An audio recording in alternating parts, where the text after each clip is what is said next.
Mic check, mic check. Is that coming through okay? Is that coming through? You're not listening to me, are you? Fucking producers.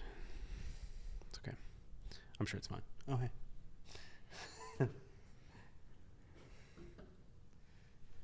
So you think lower? I want it to be in vocal range, but like, I guess, yeah, you want to see there. It's just it started to look weird to me. Yeah. Just like constantly have. It's like right in front of your mouth. I liked when it was like here. Yeah. But when it's blocking. That's probably good. What? Didn't get my joke. What? I'm reaching that age. Oh. This whole area. So Yeah. I'm like, how do I perfectly. Why is this so. What? It What feels is like it it's really far this way. We'll move it. Oh. I'm afraid to touch it because that one time I touched it and you're like, don't move it like that. Don't do that. I'm just kidding. No, I'm just kidding.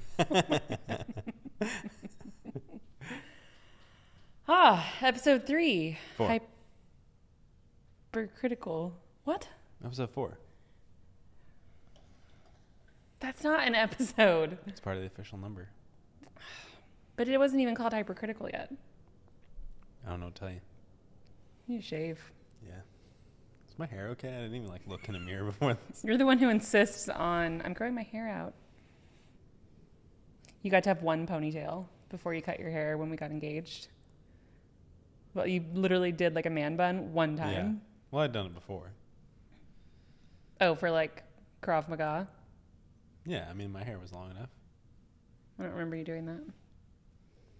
Occasionally. Okay, fine. Episode 4, Hypercritical. I'm Shannon Staten, and this is my co-host, Spencer Brownpern. What are we drinking? Manhattan. Shit, that's your line. Oh, what are we drinking? Manhattans. This Cheers. is weird to cheers this week. This is a heavy pour, so just watch out. We talked about it in the last episode, how my pours have always been like double to triple what they're supposed to be. And sometimes I forget to adjust back down. But then there's part of me that's like, well, one heavy pour, and we just have one drink. Yeah. Or I could do 2 smaller ones. Unless you want a second one. And then you're screwed. When we want a second one, it's really not Yeah. a good decision. And that's what happened last night. It wasn't too bad last night, though. Yeah, it was okay. And we're like, okay, we're going to watch episode 3 with our second Vesper. Yeah. And then we go up and you're like, I haven't exported it. And I'm like, okay. And like, I didn't really want to sit there and watch Ted Lasso with a Vesper. Like, it's fine. It's a nice experience. But, like, but it's not really the experience you want. Yeah. And like the point was not a Vesper show. No. Our podcast, though, definitely a Vesper show. I mean, it really was. Yeah, that's true. I'm still coming to terms with the fact that podcasts these days are recorded. What? Video is what I meant. Oh, when people say watching podcasts, I'm like, what? I don't understand that. No, not that. That aside, they are largely just people sitting around talking about nothing. Yeah. But then you think about like Seinfeld. Yeah. One of the most successful TV shows of all time. There is literally nothing ever happening. It's just real life. Right. But people relate to the things that happen, except everything that happens to George, because none of those things would actually happen. And it's really fortunate, right? Because like we're on episode 4. Episode 1 was, just an off take. So we didn't really even have to talk about anything there. We're on episode 4 and we're already out of stuff to talk about. And I'm out of shirts. So like this is my last one before I have to start repeating, That's not true. Basically. You have so many Martins shirts and... yeah, but they're like, they got holes and coffee stains. And toothpaste. If it's not coffee, it's toothpaste. Yeah. I have a thing in my mouth. We can cut that. You want to get in there? It's really... Is it like a bean skin? I don't know what it is. Is it a bean skin? No, it feels like a strand of something. Sometimes, like a bean skin will get stuck to the top of your mouth. I have to go get it. Yeah, okay. I'll wait. It's fine. Do I keep talking while you're gone? I mean, I guess. I mean, we're not going to cut it. So I don't want to use all my jokes though. I mean, I've only got limited material written for this week, and I think you'll be upset if I use the good stuff while you're not here, you know? But, yeah, I don't know. Maybe we will just fade to music and we'll speed this up a little bit. Could you hear that? That was gross for a bit. We'll speed this up, play some music, be me, just enjoying my cocktail. Maybe I should look like content. Oh, wow, you're really talking. Yeah, I'm fake talking. Cool. Man, you know what I am like a new huge fan of? Yeah. All things Cocoa Floss. Yeah. That brand is amazing. Yeah, I was going to say too, since we're throwing out endorsements, I got my Martine shirt on. I was going to say, what are we on now? Martine's, Cocoa Floss, I got my Beans. Barbell Apparel, one of the best clothing brands, especially if you're a heavy-set male that needs stretchy jeans. Not the case for heavy-set females who need stretchy jeans. That's Spanx is the brand you're looking for there. I won't make that joke. So what were we talking about before you left? You had a bean skin on your... I mean, we could have edited all of that out, and then you say that. Yeah. No, I don't. It wasn't. This is real life. It wasn't a bean skin. You were just guessing. Yeah. No. So we had classic ground beef tacos for dinner. Yeah. And we're both kind of pissed off about it because, you know, you buy like the box of hard shells and I can see them. And I don't know, like I'm semi against the like stand-in stuff. Those are just a disaster waiting to happen. You said stand and stuff, just so people aren't familiar with the product. I'm about to describe it though. But I mean, that's one of those things that you said a word that most people are being like, what the fuck did she just say? But podcast editing, since you watch podcasts now, that's where you put the like image up so people know what you're talking about. I just want to clarify, stand and stuff. Which is just... It's a product. Yeah. It's a type of hard shell. Yeah. Taco. Is it just like a proprietary brand? Yeah, thing, like... Or do multiple hard shell taco brands make the stand and stuff? I think... what's like an equivalent? I don't know. It doesn't matter. Okay. But I have beef with those. I hardly had any beef with mine. I'll tell you that much. That's funny. No, because like the whole concept of the stand-in stuff is at the bottom of the taco shell is flat. So like you can pack a bunch of stuff in there, but then like you pick it up and you go to eat it and like it cracks and the bottom splits open. So I saw those and I'm like, I don't really want to go there. And the other option is like grain-free, super healthy, whatever version. And I'm like, too risky. Yeah. So that could be bad. Only thing left is just like traditional hard shell tacos. And I'm like, okay, cool. So then we're making tacos and like I go to the effort of making like the really good like seasoned refried beans with not caramelized onions, but like sauteed onions, and all the stuff is like perfect. And then we open the packaging and we're like, what the fuck is this? It reminded me of the like Jack in the Box drive-through tacos that are like that size. Yeah. I'm like, what am I supposed to do? Yeah. Insert Derek Zoolander joke. Yeah. I mean, I would go get one, but we already had one interruption. If a normal taco shell, which they should be, like 6 inches. I mean, I don't know if that's the standard, but it should be. These were like 4. They were like mini tacos. These were like mini tacos. And they don't say mini on the box. No. They just made them smaller. Exactly. And you couldn't fit anything inside of them. There's so many like opportunities for really bad jokes. 6 inches is not big enough. It's plenty. 4 inches is standard. 4 inches is not big enough. Acceptable. I'm like, well, some women feel that, 4 inches is just fine. Yeah, but it doesn't satiate me, I'll tell you. It's like, oh, God. But I don't know. I love classic ground beef taco night. Like, taco night in general is great, but ground beef tacos, like, classic combination. Tomatoes, like diced tomatoes, romaine lettuce, the refried beans, and sour cream. But I remember, like, as a kid, my mom, would make this exact dinner all the time. And, when you're like 8 years old, you're like, I don't want lettuce. That's gross. It tastes yucky. I'm like, so what was on my top? It doesn't taste like anything. It was a texture thing. Yeah, exactly. No, it does have a flavor. A little bit, but. But man, like what was on my ground beef taco as a kid? Cheese. Ground beef and a shitload of cheese is my guess. You know, I wasn't putting tomatoes on it. No. Here's a question, and we might not know the answer to this.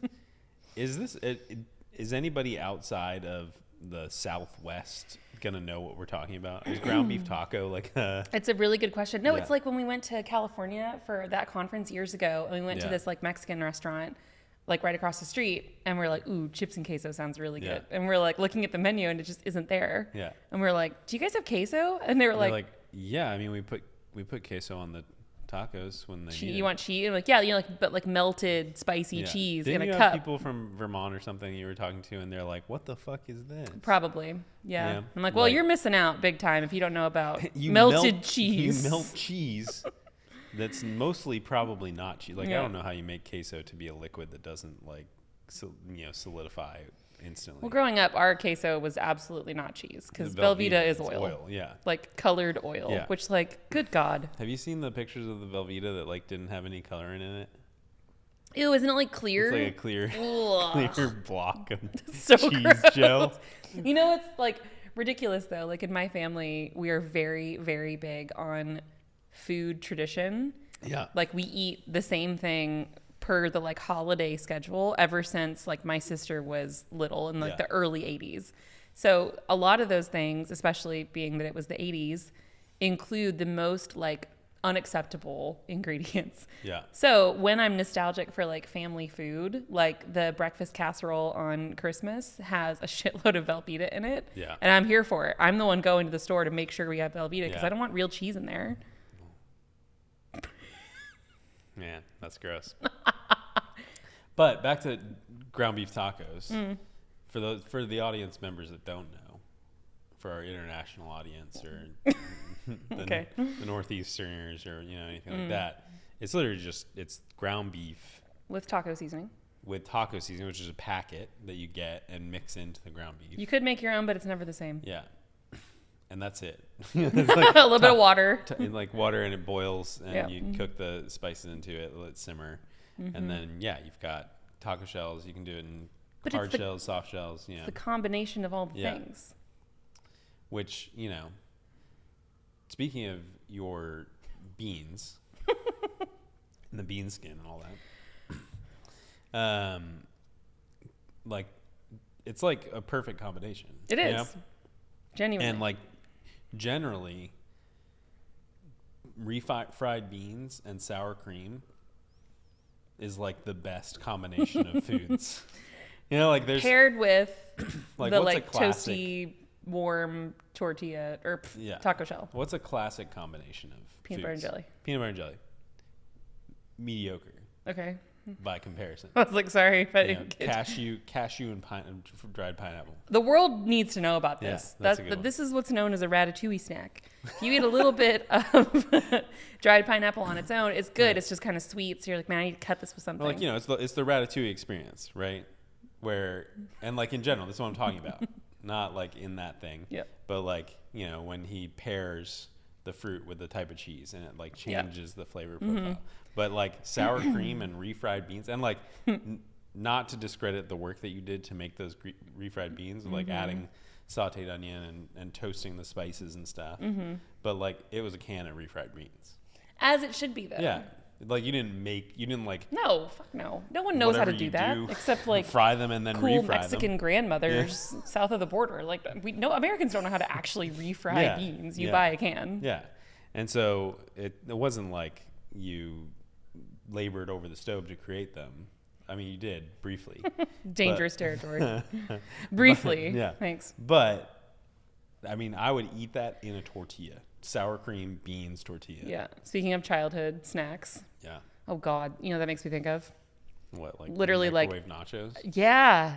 And I know we've talked about this before. Like your version was very different from mine, but like the things that we would make as kids, and like, there's the other thing. I'm curious how old are you in like 4th and 5th grade? You're like 10, 11 years old. Yeah. School's out at like 3:15, or it was for us anyway. Okay. And I took the bus to and from school. Yeah. So I would get home and I had a key. I was the first one home because I'm the youngest of 4. So my siblings are all in junior high and high school. They're still in school until like 4:30 or whatever. So like I would get home and just take care of myself. Yeah. And I'm 10 years old. Half the time my mom's like, we make dinner, the really easy thing I've taught you with the chicken and the, what, you know, the cream of mushroom soup or whatever. And it's just like, but anyway, the snacks that I would make for myself at home are just like appalling in hindsight. So yeah, cereal bowl, classic Doritos, and wait for it, sliced American cheese. Yeah. That is horrific. In the microwave. In a cereal bowl. Yeah, I don't know why. Not a plate. Yeah, that's awesome. It would like, because it was also like plasticky, it would just like mold. And none of those things are food. None of those things are food. Yeah. The cereal bowl might be closest. Mm-hmm. Yeah. Yeah. I would get home and watch Full House on the same spot on the couch. There was like a mold. Yeah. I was like Homer Simpson. I do remember like getting home 5th, 6th grade, you know, and like watching shows. Yeah. And like, you know, eating some microwave burrito or something like that. Yeah. Were you the house that had things like Hot Pockets and Bagel Bites? No. Sometimes. My mom would not. We would have, I mean, occasionally we'd have Hot Pockets. I guess we did have Hot Pockets more so than not, now that I think about it. We had like taquitos and mini tacos. Yeah, taquitos those were good. For sure. Because that was like a Sam's thing. Like my mom could buy like, 50-pound bag. Yeah. A lot of frozen foods. Yeah, Hamburger for sure. Helper. I'm so jealous that my mom would never. Yeah. We had things like. Well, I mean, like at that age, my mom was working nights and like it was just me and my brother. So it had to be something that like we could make. And true. Like my brother was 14 and I was 11. Mm-hmm. You know, so like, what are you going to do? Makes sense. I do remember though, like, you know, speaking of disgusting food things as a child, like me and my friend, like it's like when you're in middle school, high school, and like you'd like spend the night at your friend's house, and like we'd stay up until 6 a.m. Playing, I knew you'd say 6 for playing some video reason. games, and then you'd like go to sleep and you'd wake up at 10 and play like literally like wake up and pick up the controller where you were and like continue playing. Didn't we do that in our 20s once? Yeah, we did do that. Yeah. That was like one of the first years we were dating. Yeah. I was playing Spyro. Yeah, that was great. But like what the gross part would be that like me and my friend would go to Taco Bell, right? Or like we'd get pizza from Little Caesars, was like the cheapest It's pizza. like a $5 pizza. Yeah, literally. Hot and ready. Yeah, that's exactly what we get. That was college for me. We'd get a hot and ready or like, They're not good pizzas. We'd get too much Taco Bell and we would eat it. And then when we woke up the next morning, we would continue eating what we had left. Ew. You know, like it's been sitting there for 8 hours. Especially teenage boys. Like kids will eat anything, but teenage boys. And like I feel like maybe more so Will than me, but like he would be like, I think it's better. And I'm like, that is so gross. That reminds me of so kids will eat anything. Yeah. Teenage boys. And just to clarify, not refrigerated. No, of course not. Like literally still on the countertop. And also not reheated. And like not on the kitchen counter, like in the next to the futon that I slept on in the, you know what I mean? Like, oh God. Another category of person that will eat anything is hungover college girls. Okay. And so the night of college graduation, I remember very little, except, it was like the last night we all like partied together genuinely. And of course we went through Taco Bell at probably 2 or 3 in the morning.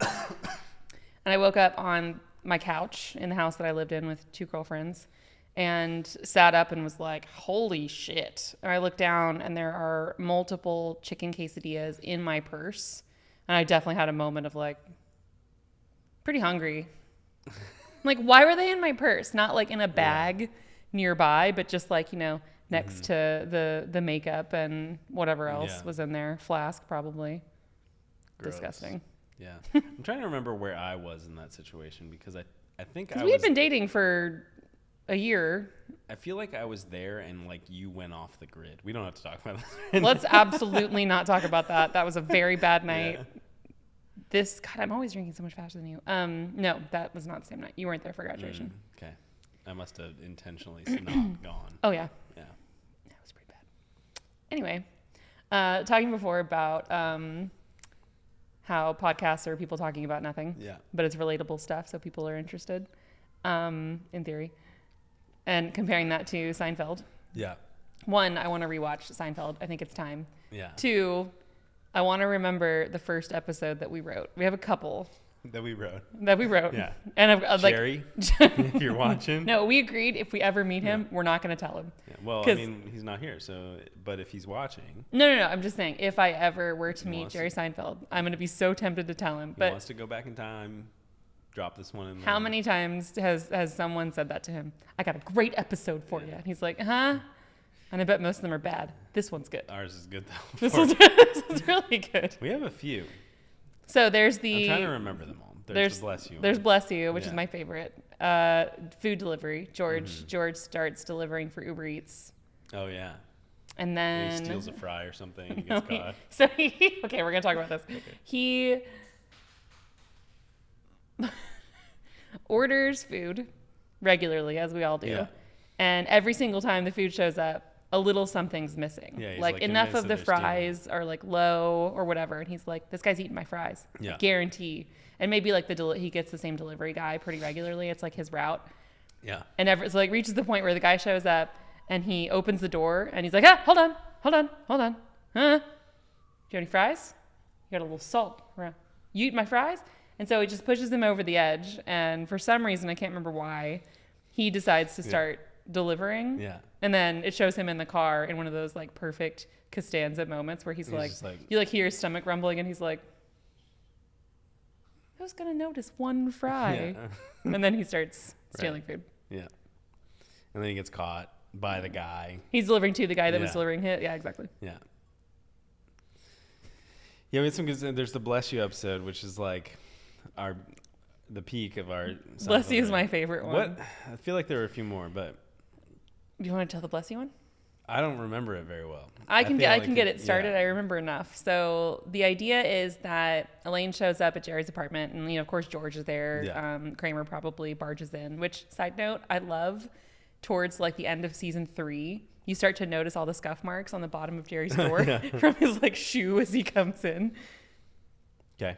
That show's gold. So she comes in and she throws on her purse and it's just like very like Elaine exasperated. Like, what? Had a date last night. Oh, that guy you really like. Yep. And so it turns out he's the guy that says, God bless you. Yeah. And it's always very just jarring. And like, I do not know, like, has this happened to you? Someone has said, God bless you. Oh yeah. Like getting out of an Uber or like. They make eye contact and like. And like, I don't know how, and like I grew up going to church regularly and I don't know how to respond to that. It's a weird interaction. My response is always like, I don't think you would. You have never said that. Shut up. No. So yeah. And they're all like, No, I usually go like. Okay, bye, you too. Yeah. Good. But yeah, as soon as she says that, they all like in unison are like, you just know immediately. Like he's a God bless you guy. Yeah. What'd you say? I don't know. I just left. You left? You didn't say bye? No. It was weird. Walked away.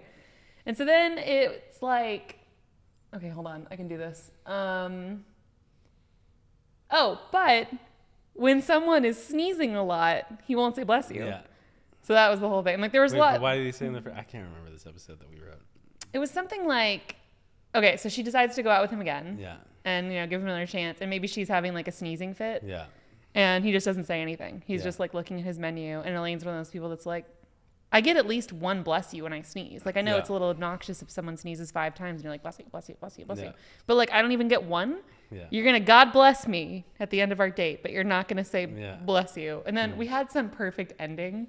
Yeah. And I can't remember what the ending was, but it was like gold. It was so good. There was another one. There was another sneezing episode with the guy sneezing outside the window. The guy sneezing outside of our window in real life. It was so funny. I don't know why, but like we could not stop laughing. We're just in our apartment at the time. There's a guy standing on the street. We're only on the 2nd floor, and it sounded like he was like in our kitchen and like the loudest sneezes you've ever heard, and he would not stop like, for like 10 minutes. I reached the point where I was like, are you just standing outside sneezing? Okay. Yeah. Yeah, I don't know. I love when things like that are just like funny and you don't even really know why, and you just like burst into laughter. Like I saw something on Instagram. I don't know. What was he seeing? I don't know. I'm looking at his reflection. There's nothing up there. Oh, he's just showing off. It was a guy on Instagram who literally just gets people to roll their window down in traffic. And as they roll theirs down, he rolls his up. And you would not believe how much people just start cracking up. And like the more of them you watch, the more you're laughing too. And you're like, I don't even know what's happening and why it's funny. Do you think, like, I feel like Seinfeld, Friends, Frasier, have we talked about the best television shows of all time? The what? Did like on the series episode 1, did we talk about this? No, but like best sitcoms ever. The like era of the golden age of sitcoms. Seinfeld, Frasier, Seinfeld, Frasier, Friends, yeah. The old SFF era. Well, yeah, sure. What I guess would be S. You want to go in order. Which one was first? Seinfeld. Depends though, because Friends, as Frasier. you progress through life, you start with Friends. Yeah. And then you do Seinfeld. And you have a good theory on this. Yeah, that's the great thing about them is that like, you know, when you're younger, you're in high school or early college years, Friends was the best because you're their age. And they were adults in the city, and they were like 20 years old when the show started. And then you watch it when you're like 30, and you're like, oh shit, they're kids. They're younger than me. Yeah. The show ended when they were like 32 or something, like ridiculous. And then you go into the Seinfeld Seinfeld era, where like, oh, like he's established in his career, mid-30s, they live in the city, but like, you know, he flies business class, you know. And then you get to the Frasier, like stuck up, uptight, like drinking sherry every night and you know, having a radio show. Oh my God, it's complete. The process is complete. Yeah. So then you start really relating to Frasier because you're like, I don't know, I just like nice things, and I don't want, you know, like a dog here. But like, I feel like all of those shows really, if we're gonna have this conversation again, the kids these days don't understand any of it. You know, like kids these days, like 20-year-olds right now would not understand those sitcoms. Yeah. Like having to call somebody on the telephone. Oh, Seinfeld, they just show up. Or they like miss a phone call. Right. Or they just meet up at the coffee shop because they assume that's where their friends are. I didn't get your message because your friend wrote it down and didn't give it to you. It sounds kind of nice. Yeah, it does sound pretty nice. Or like, like Kramer just busts in the door. Hey. Yeah. Hi. What's up? That sounds terrible. Yeah. I hate being called. I can't stand it. Me too. Like, I really hate it. And see, I think because we grew up in the terrible section of that, where like the technology was advancing, right? Right. You know, the Seinfeld era, where somebody called you if you weren't home or you were, you know, in the bathroom taking a shower. I did not know what you were about to say. If you're pooping, yeah, like you said taking a shower. Yeah, a shower. If any of those things, like you missed the call. And like, like at some point in the 90s, I think like you'd get a voice memo. It recorded it to tape that you would eventually. A voice memo. You like are forgetting the words now. Yeah. It's amazing.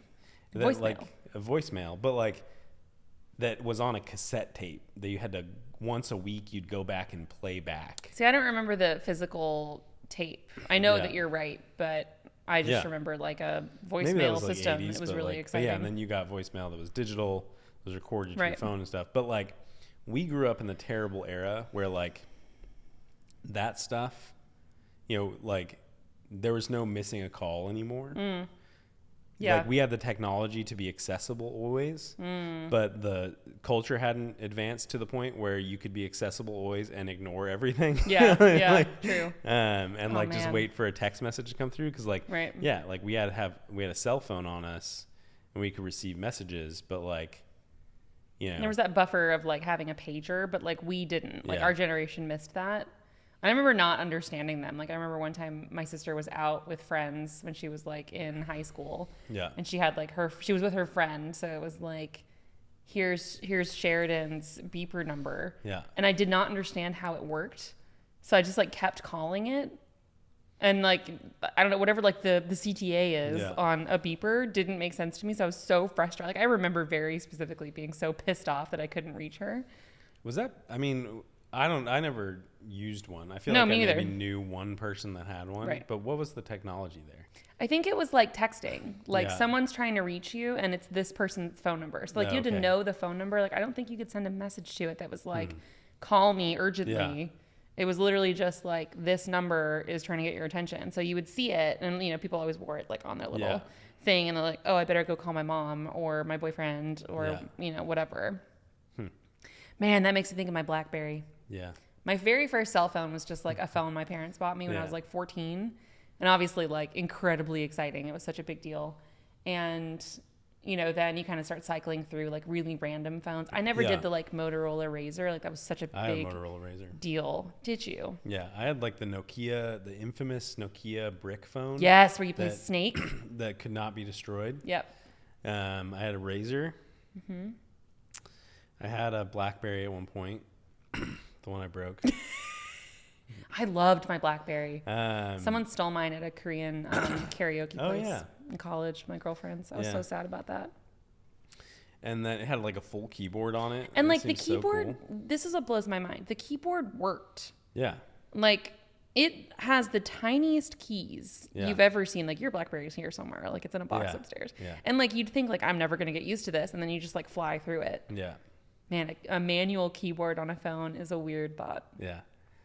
And like, you remember like Nokia and Razr and all that stuff, like we knew how to text with numbers. Remember typing multiple to get to like S, you had to like type 7 3 times or whatever. That's insane. Yeah. Like I feel like we had to be kind of like. You could do it without looking sometimes. Oh, sometimes. Yeah. 100%. You just knew. I remember in college, this was the era of like everyone had a phone, everyone was texting. No one had an iPhone yet. I remember the first. I remember like it was. I think it was in college, like freshman or sophomore year, when I like saw somebody with an iPhone. I was like, whoa. Well, I remember I was in a sorority. Yeah. And I love telling people that only know me as like a professional adult that I used to go to like church camp religiously in high school, and that I was a cheerleader, and that I was in a sorority. But we were all like at lunch together in the cafeteria because, you know, you sit together like mean girls. We even wore navy the same day of the week. Like Wednesdays we wear pink. Fridays, most of them are good people, so that's okay.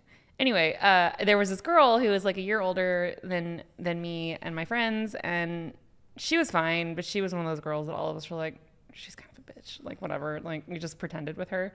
And she didn't like us either. Like it was very apparent. And I remember this lunch because she sat down and she was so proud of herself, fully showing off that she had an iPhone. No one this is the first one the entire school had seen. And she is like, give me your number. I'm like, you don't want my fucking number. Like you just want to show off that you have a phone. And I remember she handed it to me.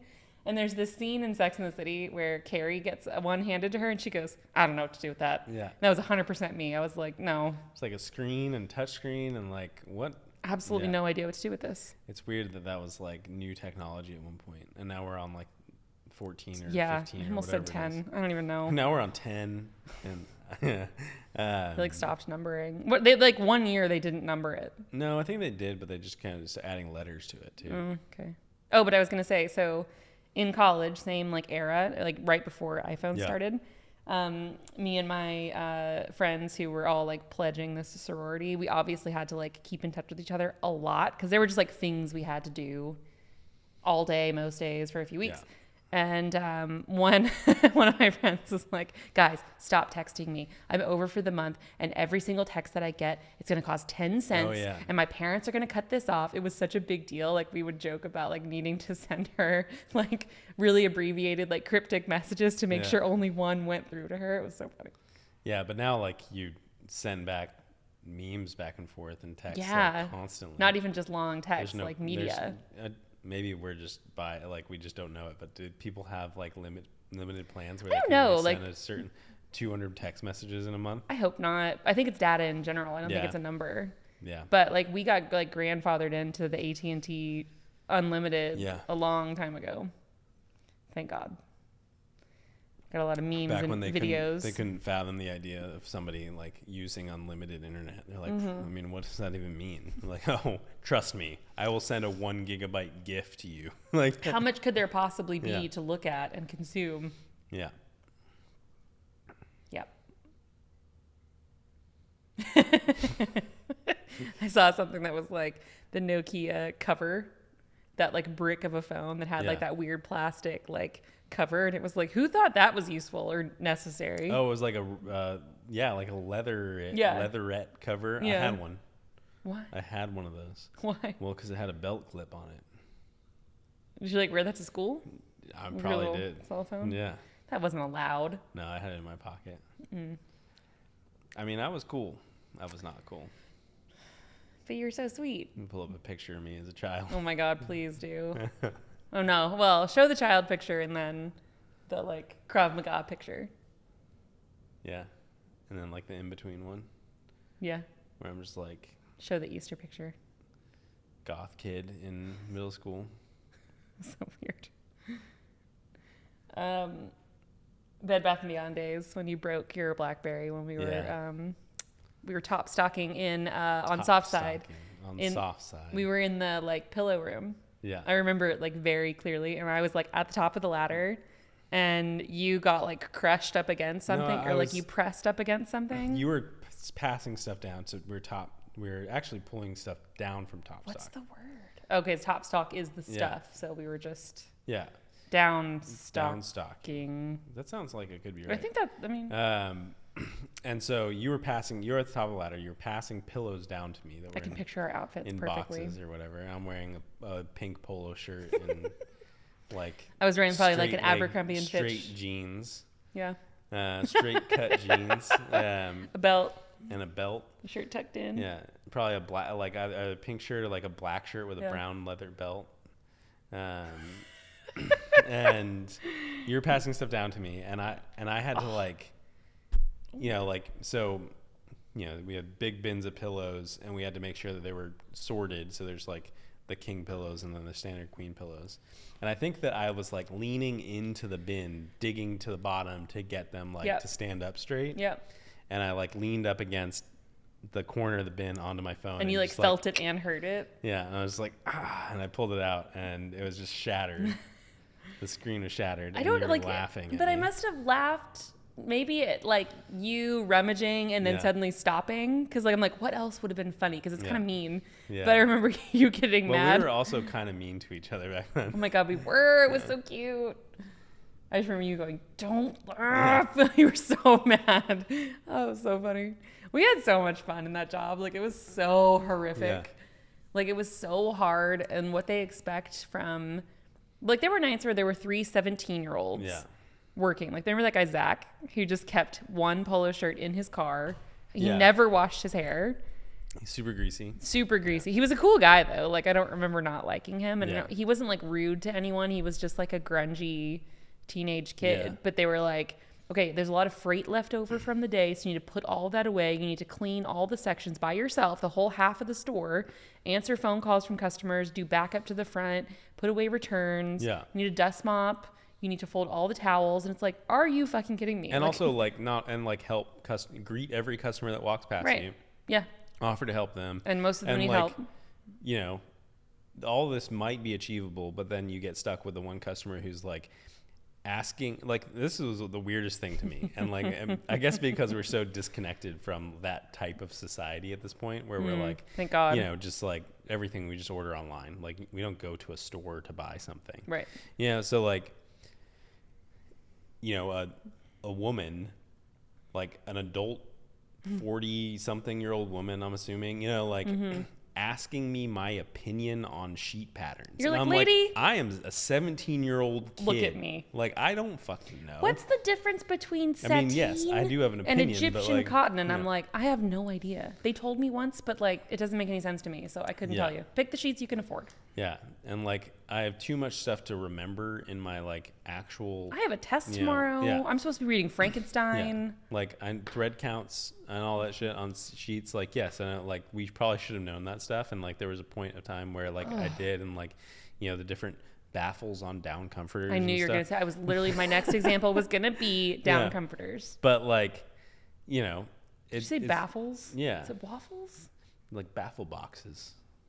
That's the little section, the square that they put them into so that you don't get all the down collecting at the bottom. Mm-hmm. You know, these little sections. So, God, you were so annoyingly good at everything at work. Yeah. You are now too. I'm also, it's just the theme of my life. Well, I mean, it's just like we talked about last time. Jesus child. Yeah. Just like we talked about last time, like, even though I hated being there, except for like, I was, you know, in love with me, had a crush on you, you know, and I'm like, yes, Shannon and I are working together. I can impress her with my speed. I just imagine, oh my God, I just imagine you. Like, I was usually at customer service. And I finally broke out of that at one point, thank God. But I would be at customer service and it was really quiet. You know, it's like 8 p.m. on a Thursday night or whatever. And I just imagine you around the corner, like really stressed and sweaty and like really panicky. And then you walk up and you're like, hey, just checking the schedule again. Real bored. Did you forget? Yeah. You just looked at it like 10 minutes ago. I just want to make sure that everything's in line here. You were always really good about your returns. Yeah, well, because I could go up to get the returns from the customer service. That's what I'm saying. That's my point.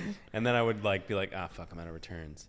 And then I'd like bring something back, be like, I don't know, drop this in the return bin, or like I'm gonna help the other people with their returns. I would, you would for sure.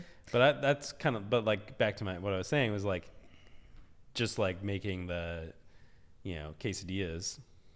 Oh, at Cinemark. I was like, I'm going to make the best quesadillas. Like, even though I hated being there and like, I was just doing it for the paycheck and whatever else, like, wasn't passionate about working at Bed Bath & Beyond. I was like, all right, I'm going to finish all of the freight that came in, stock it, and I'm going to do all the returns. Which is so hard. I'm going to get everything done, and I'm going to help the other people, and I'm going to get it all done before we close. It would just so we can actually leave at 9:30. I would challenge myself to like do everything. Okay. Here's just why. Because like I like completing things and being good at it. Okay. But also yes. So like, okay, the sooner, well, two parts of that. Yes, the more I do and the faster I do it, the more likely that we leave at 9:15 instead of 11:45, and I have to be at school at 7 a.m. or whatever. And then two, like, oh well, if I'm out of stuff to do, I can just hang out at the customer service. Okay, here's why it made me so frustrated in that job when I started working on the floor more than at customer service. Yeah. I care about things being done the right way, but I think to a different level than you. So like freight comes in and I'm like, I want to put this away the way it absolutely should be. And then you approach the section and it's completely destroyed, or they didn't sell as many of the other mattress pads. So there's not enough room for the new one. So I'm like, I want to take all of it out and do it right. And so then you have this excess that needs to go to the back. There's nowhere in the back. So like I couldn't cope with just put it out. Like it's not going to be perfect. Like, I can't, I don't know. You would want to like go through and rework a single I want to thing fix everything so that it's done and correct. Right. Whereas I would be like, I'm going to complete the task. Exactly. As fast as You're worried about checking the box. Yeah. And I'm like, it has to be perfect though. So I can't check that box until I've done 10 other things first. Yeah. Like I'll have a task for my job now. And I'm like, well, I have to do laundry first. It's like, well, and then I have this weird like logic behind, getting up to that point. But this is why I loved my next job, which was Williams-Sonoma. Yeah. Really quick before we move on to Williams-Sonoma, though, I want to, because we didn't really elaborate on this, we met at Bed Bath & Beyond. Oh, right. Yeah. So, like... 17-year-olds working typically, I think our schedules were something like, especially like early days, probably Monday or Tuesday through Thursday. Yeah. 5:30 to 10, because I think the store closed at 9:30. Yeah. So like imagine being 17 years old. You wake up at, 7:30, you eat a really quick, sad breakfast. You go to school until 3:45, 4 o'clock, and then basically go straight to work where you make $8 an hour, which felt like rolling in money. And then maybe we had Friday night off. Or 9:50, No, you were 9. I started at 8. You started at 9, only because of nepotism, but whatever. And then I think like a lot of times... Nepotism is a good reference. He dictated. It wasn't a reference. He was the boss. Yeah. He was the store manager. He decided what you made, and he wasn't related to me. I had a good reference. It's not a reference. Yeah. And then we would work like 9 to 5. And like when you think about that, you're making $8 an hour, and you work from 5:30 to 10. That's 4.5 hours. So you just made like $40. Man, I remember getting paychecks for like $360 and being like, holy shit. Yeah. Like I didn't have a car payment. I didn't have bills. Like yeah. I would just go to the mall and buy clothes. Like I literally spent money. Yeah. I spent all of it all the time. Well, it's like I started working when I was 16 years old. Yeah. And like working in the movie theater, and I worked in the movie theater, and then I got the job at Bed Bath & Beyond. Did you work at Cinemark too? Yeah, he did. In the same place or doing something else? Most like he worked. Everybody that worked at that movie theater like started as a concession stand. You know, in the concession stand, you're serving popcorn and soda. You know. And wow, back when they had to do it for you. Yeah. Whoa. There wasn't like a kiosk where you fill it up yourself. You don't go like, get your own drink, right? You'd order it. And then like they would basically, because like they're hiring 15-year-olds, you know, so like here's the easy task, you know, you scoop something, and like they would basically assess you from there and be like, all right, so this person you can trust him with a is real always, film, you know, efficient and accurate and, you know, good at customer service. So we're really attractive. Yeah. No, I wasn't describing myself. So we'll put them in like the box office where they're like selling tickets, you know, like, cause they have to deal with everybody that comes in. It's not just like food. Right. Yeah. And then like this person is maybe shouldn't be in front of people, or like, you know, they're efficient, but like in a different way. Yeah. They're going to be what do they call them? Projectionist. No. That's the prestigious one. They're going to be usher, you know, so like the people that like, I don't like my mind needs a minute to process movie theaters with ushers. Yeah. Well, I mean, like we weren't ushered, like, yes, there was occasionally you'd have like the guy go in with the flashlight and escort somebody out. Was this the guy that checked for tickets after concessions, but before the theaters themselves? Yeah. Okay. We would, so there would be people in those roles, and those were usually the ushers. But then their primary function was they would go from theater to theater as it let out and throw away all the shit that people left ushers there. had to do that? Yeah. That was like their job. Ugh. You'd throw away and you'd fill up the trash can, and you'd sweep the floors. They'd be sticky as fuck. They're disgusting. And then, you know, you'd clear it and make sure it's ready for the next showing to start. And they just go from theater to theater doing that. Did they and ever clean those floors? You know, go and like mop? had like the manual, not like a plug-in vacuum, but like the little manual vacuum cleaner and clean the carpets and stuff. But yeah. And then we had the little restaurant, which is where I went. What's it called? Studio Eats. We're just sponsoring Studio Eats, and that's probably the second episode in a row. They are available at Cinemark theaters. Yeah. Or this one specific. And then, so like, because my brother had worked in that restaurant before me, I think that's how like they were like, oh, Spencer, he's AJ's brother. We love AJ. So like they put me in the kitchen, and then I actually worked also like, cause I was, you know, 16 years old, and I was like, I gotta work as many hours as I can, you know, like, but you had to. And I was working as an usher also. And like, I can, it's funny, like the thing. You never told me that you worked as an usher. Yeah. I mean, I did basically everything. You always skip between concessions and projectionist. Yeah. And so like, it was, well, I think cause like basically the projectionist was like in the same department as the ushers in terms of management. So like they made me an usher for one day. I keep thinking of usher, just so you know. Yeah. I dressed up and I had to like greet people. No, Shut up. No, they made me for an usher for one day. And like, while I was like doing that and cleaning, the projection manager was like, hey, I need to talk to you for a second. And I was like, oh, fuck, I'm in trouble. What did I do? You know, like, because you're 16, and like basically they made me an usher to make me a projectionist. Makes sense. Which I have no idea fucking why. Like, but like, okay, think about like if you today, as a 34, almost 35-year-old man, were like a manager at a movie theater, and you had to hire all these goddamn kids, and there's some that you're just like, that kid's an idiot. Like, just keep him with popcorn. Yeah. She's nice. You can do popcorn and pickles. And she can handle the box office, and like think like we're still back in the 2000s. And then there's a couple of people who you're like, he doesn't express any specific like talent, but he is very reliable and he's cool and he doesn't bother me. So he is allowed to come do this job that's closer to me. Yeah. And is the thing that, like, if it gets fucked up, I have to figure it out. So I trust him to not fuck it up. Which I did. No. But it was cool. It's like a very cool job to have as it a is, teenager. honestly, it and is. like I never really like when I was in high school. Wait, to clarify, the cool part of the job was working at a movie theater or the projectionist? The projectionist part of it. Especially since, like, speaking of things our generation experienced right before they died. Yeah. Projectionist did not mean pressing a button because like digital movie was starting. It was like film reels. Like, we would have to splice the film together and like that's crazy. Run it through the projector really cool. every single time. And there's like this big complicated thing where you have to run it through all this stuff. Make sure it was framed, make sure all the audio was stuff.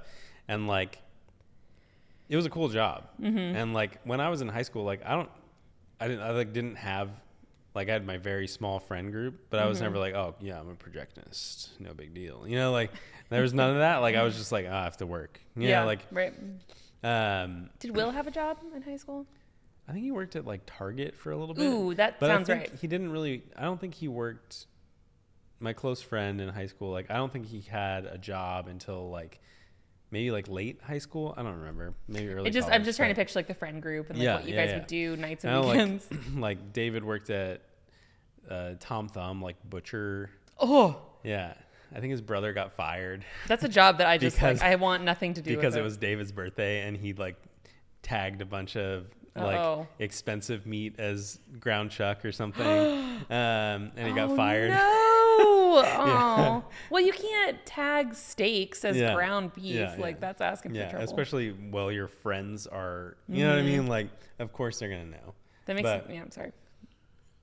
But, you know, working as a projectionist, and the reason I left that job is, one, I was making like I got hired at $6.75 an hour, and we're going to put you in the projection. This is a coveted position, and we're going to pay you $8. And it's just like, And I was like in high school working until 3 a.m. Like during the week when you had school? That's like on a Tuesday night until 3 a.m. I don't mean this to sound the way it's going to sound, but like, where was your mom? Picking me up at 3 a.m. because I didn't have a car. Yeah. And she was just okay with you going to school 4 hours later. Yeah. I mean, well, because she was doing the same thing. You know, like not going to school, but she was working the same schedule. You know what I mean? And like, yeah. So, but it was really cool. Like part of my job, obviously there was like the things you had to be responsible for and all this other stuff. You're starting movies, stopping them on time, you know, dealing with all the film, moving reels of film between projectors, which is like ridiculous. But like also part of my job was screening. Like you'd get a new movie that came in, you have to assemble it because it comes in little reels and you have to put it into one big reel. And because they didn't want to like ship massive reels. Yeah. Like, you know, old school projectors, they're, you know, the projectionists, when you'd have a single theater, you'd have somebody attending the equipment the entire time, and they'd be waiting. Jesus. And like there'd be a cue on the screen, and as soon as that cue went, they'd flip it over to the next reel and the projector would just keep running. Do you know what that makes me think of? Inglourious Bastards. And well done. There's 2 more. I don't know. Oh, come on. Fight Club. 1 more. And fuck yeah, Spencer. That was amazing. There's 1 more. We just watched it in the gym recently. Watched it in the gym. The Scorpion King. Shh. The movie's terrible. I'm really big on feature debut.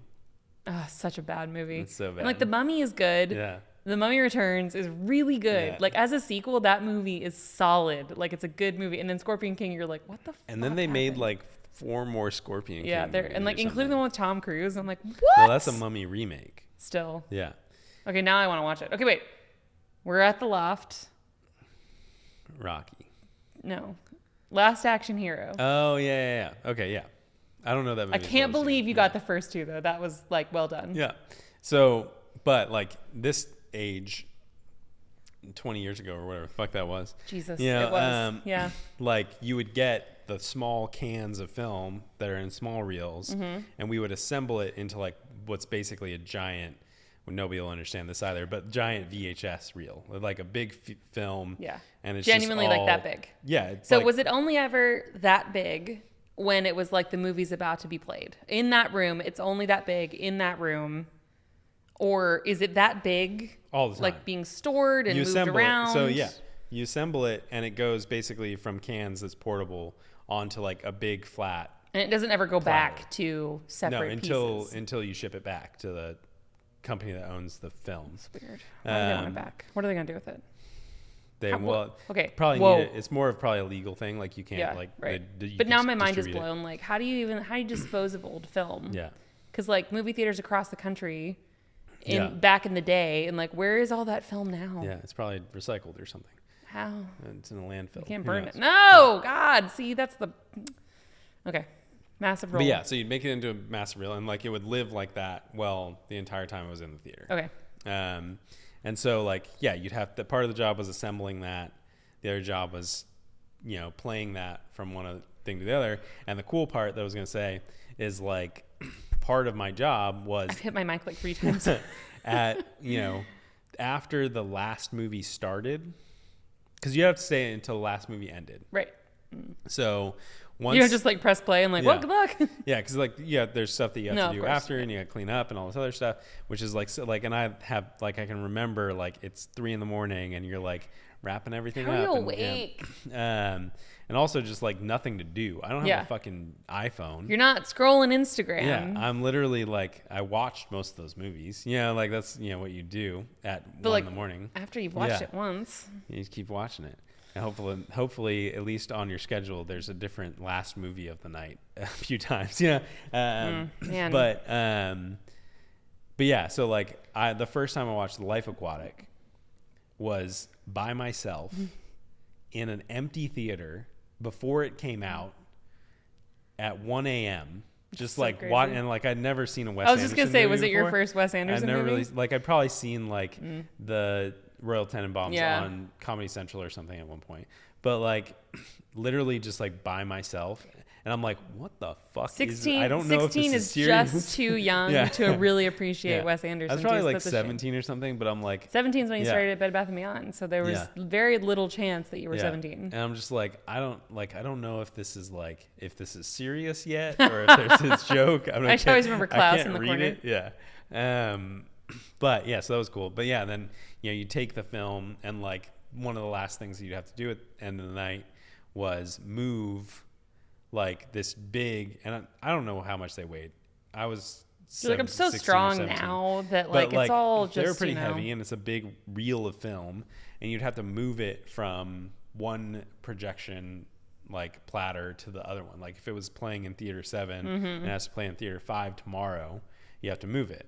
Right. And sometimes there'd be like stuff that you'd have to move midday, like between shows, which is crazy. But why is that crazy? Because like the logistics behind it. Like there's people in your way. Yeah. Well, there's nobody in your way because you're up there by yourself. But going from but like there's you're not going past the popcorn. Yeah. With like, excuse me. Yeah. Is there a big hole? I'm sorry. I'm really struggling with the visualizing this whole scene. So is there a hole in the middle and you can like stick your arm in? Yeah. Wow. Okay. So there'd be a hole like this, and then a whole bunch of film, and that's it, right?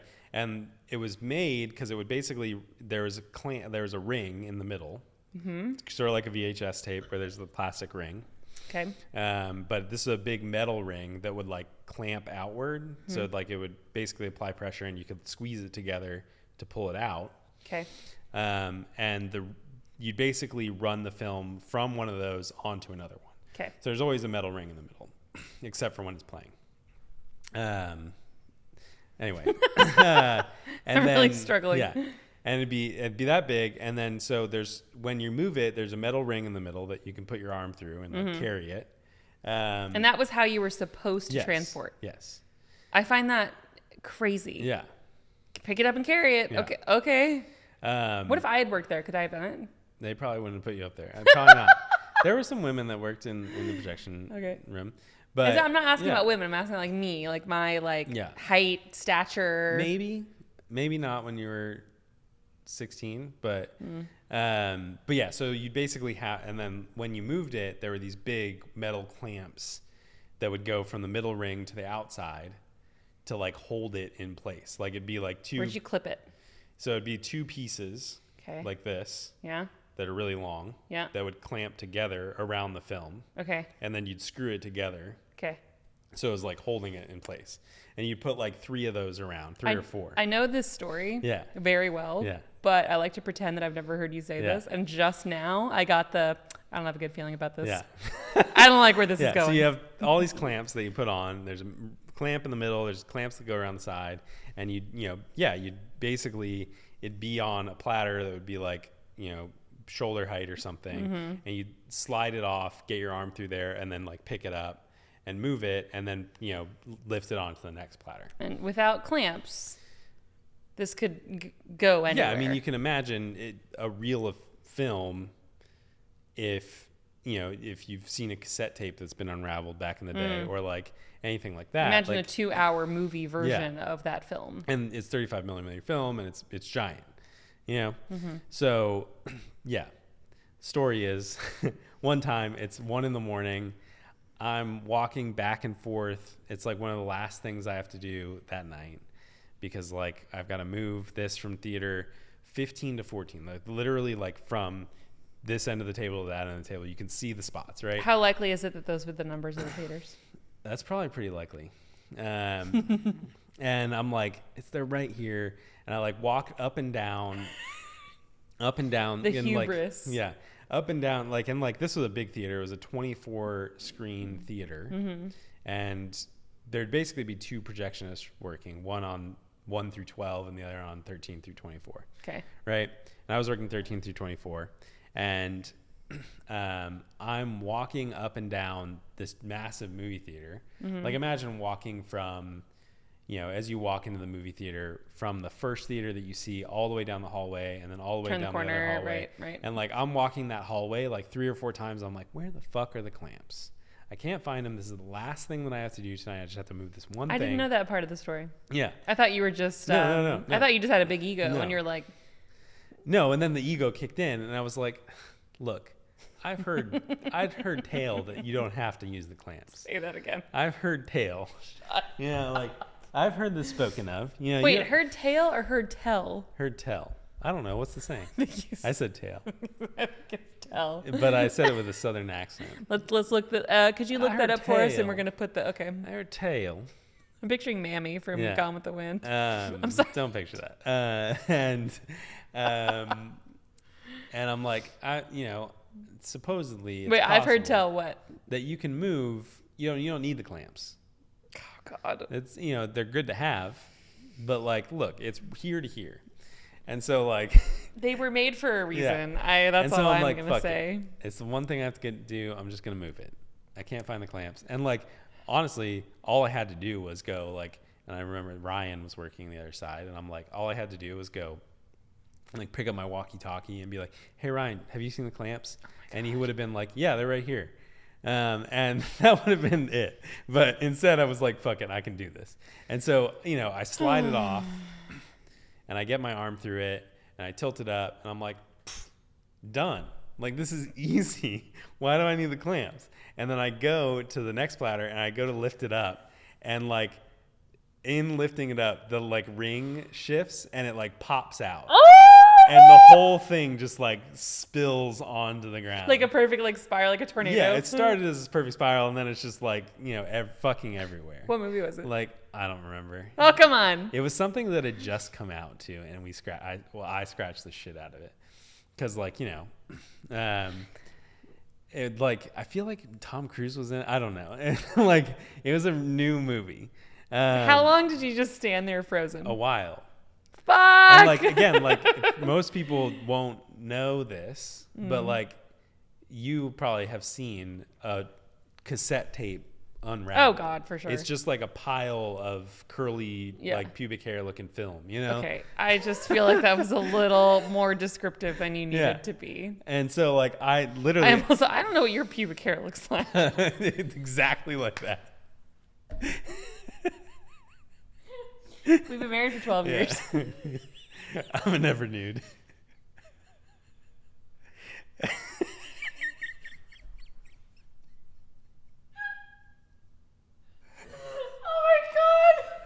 Well done. That was really good. So yeah, I stood there for like probably in my mind it was like 40 minutes, but in reality it was probably like 4 minutes. I think the camera's dying. Wrap it up. Our drinks are almost done. Go. It was probably like 4 minutes, and then I was like, and then I picked up the radio and I was like, "Hey Ryan, I fucked up." And then I you had to call your boss who was asleep at home. Well, he was actually at his second job. Oh. And don't you want to find him on Instagram and be like, "I still tell the story, dude. I'm really sorry." And yeah, so moral of the story is use your clamps. I don't know. Oh my God, Spencer. I love the hubris of that story. Yeah. 5th time I've hit my microphone. Mm-hmm. I just realized we didn't actually talk about Manhattans, and we should quickly. Yeah. If it's beeping, we probably still have a little bit of time. I hope so. We're going to find out. It's already stopped. You want to check really quick? No, I mean, if I check and it's stopped, then... Fine. Manhattans. One of our 3 regular cocktails. Yeah. It's like I think it started with the old fashioned and it like transformed into Manhattans. Honestly, I think I was thinking about this earlier. Yeah. I feel like it's probably the other way around. Like a Manhattan is just a good old fashioned. A Manhattan is a good old fashioned. And I feel like somebody like was like, "Oh, what was in that drink that we had the other day?" It was like bourbon, like rye whiskey, bitters. Yep. A cherry garnish. Oh, cool. And then what was the other ingredient? And they're like, sweet vermouth. And they're like, fuck, we don't have that. Why would we have that? Like, sweet. You said sweet. We can put a sugar How cube about in sugar? Yeah, exactly. That's exactly it. Yeah. But that's it. And like I was saying with Vespers, like I start with the smallest ingredient and build up because it just helps me remember the ratios. So you start with, I like the bitters over the ice, like raw. For some reason, I don't know why. I just kind of like that. And like same with well, you can also see how much you're adding. That's true. But like with Vespers, same thing. I start with the Lillet on the ice because something about that just feels appropriate to me. Side note, I think we should start experimenting with bitters because the Heaven in a Barrel at Uchiba is so good because the bitters is what they like focus on and like make their own, remember they switched to like the green tea one in the summer and we're like, don't do that. Don't do that, yeah. And then we get used to it, and then they switch back, and we're like, this is a little strong. Yeah. But anyway, it's the easiest cocktail because it's like a few dashes of bitters, and then however much vermouth you do double the amount of rye whiskey. And it's probably bourbon is acceptable. I think it's a bourbon Manhattan, but like bullet rye. So good. The nights that we had to like substitute in like some random vermouth someone bought for us or whatever, or like the wrong kind of like rye whiskey, you're like, oh, this is fine, it's acceptable. Yeah. And then that first night where we switched back to the perfect ingredients, I remember one night that happened and I was like, I love cocktails. Yeah. Like I'm okay with this terrible streak we're on where we are having 2 cocktails, which equals 6 every night. So cheers to that. Cheers to that. All right. Thanks everybody for joining us. And thank you to all our patrons. Scrolling through the screen right now, you have to say that every single time. You have to point to them and be like, oh, this guy is cool. Speaking of Disney princesses, I'm pretty sure Snow White dies at the end, just so you know. Okay. We'll talk about it next time. All right. Thanks.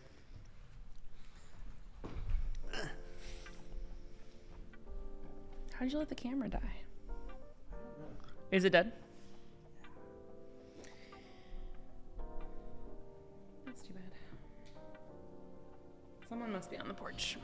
Let's go see.